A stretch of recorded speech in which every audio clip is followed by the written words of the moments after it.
Hello, something different today.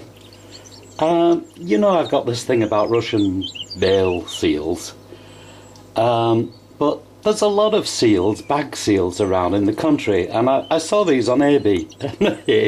eBay. Oh, mine's going. And they were very, very cheap, so I bought them. And they were advertised as seed bag seals. Well, I had a quick look. First of all, I've varnished them, of course, so I can handle them. And I noticed that they were actually guano fertilizer bags, and they're mostly those. There's about 80 here, and at least 50 of them are fertilizer bags. But in among, I've found some amazing.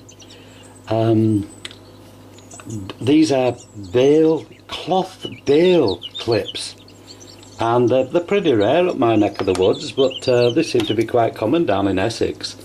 But oh, I'm delighted about these. But I'm going to look at these in more detail. And one thing I did find, I found 3 lead trading tokens in among these, and would you believe it, a Russian bale seal. So I'll get these sorted and we'll have a look at them, and I'll tell you why I like these as opposed to these, okay? Now I'm beginning to understand why some people down south, they think the bag seals are just like watching paint dry. All of these are the same, all of these, and they are, let's get this in here, come on, play ball, play nice. Late on Lendoff, London, Guano Works and Continental, Anglo-Continental. This came from Chile, and it's fertiliser to put on the fields. They're fertiliser bags, and their trademark was a cornucopia look, because it made things grow. Big trade in bird droppings, guano. But they're all the same. There's no difference between any of these. None whatever. Presumably these are what they mean by the seed bale, seed bag seals.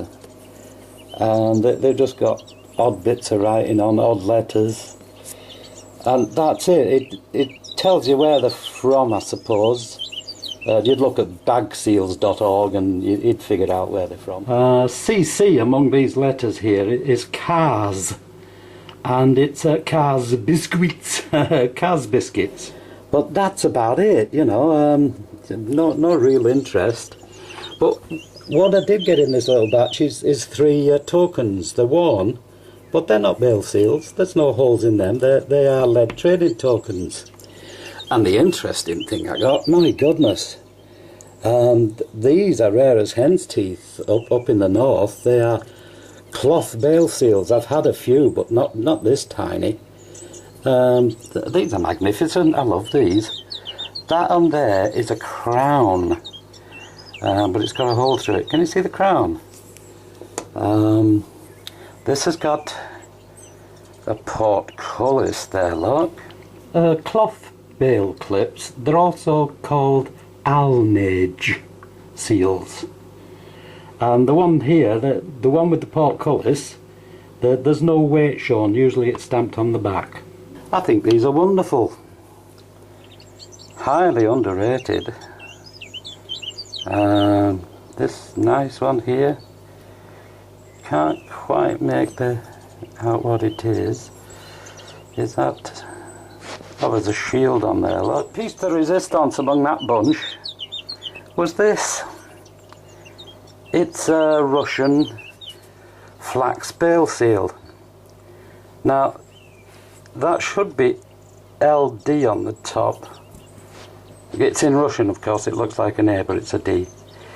Or it could be a P. Could be port inspection or flax inspection. And his name is Tavalin. Tavelin. That B is a V. Now in the book, John Sullivan's got one of these, but being European like me, your brain translates that B as a B, and he's called it Tavelin, when it isn't, it's Tavelin. And it's post 25. I'm really pleased. Grotty seal, look. SPB on the top, St. Petersburg. EC... You're not sure what you are. But 1801.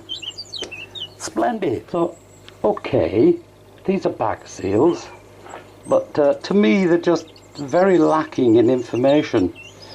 I love the cloth bale clamps. Love them.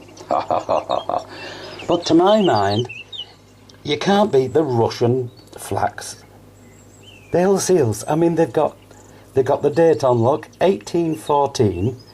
That number across there is the grading. It comes from somewhere on the Baltic. Name here, it comes from post 51. This lad is called Sitininkov, something like that. I'd have to do it letter by letter. Here we've got an 1809. Every one of the flax bale seals is a little history book. This lad is operating out of post 15. His name is Galkin. Galkin, that's his name. Who we got here? Operating out of post 65 is an inspector called Tamilin. Tamilin, that's his name. Everyone's a winner, you know. Another lad here called Kuchkov. Kuchkov. 1817. MM was the owner of the flax originally. 12 grade, good grade. NP coming from the Baltic. What we got? 1814. 12 grade, again from the Baltic. His name here is very, very faint. That's post 20 something.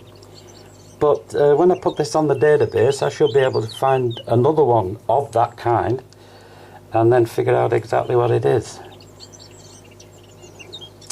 Who we got here? Vinnikov. 20 post. 1811.